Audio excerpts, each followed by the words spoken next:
po na nakaupo. Subukan nyo namang tumayo, at baka matanaw ninyo ang tunay na kalagayan ko.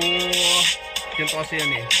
Tao po, nandiyan po ba kayo sa loob ng malaking bahay at malawak na bakuran, mataas na pader, pinapaligiran at nakapilang mga mamahaling sasakyan, mga bantay na laging bulong ng bulong, wala namang kasal pero marami ang nakabaro. Lumakas man ng ulan ay walang butas ang bubong, mga plato at kutsara na hindi kilala ang tutong at ang kanin ay simputi ng gatas na nasa kahon, at kahit na hindi pa sa lamesa ay mayamo.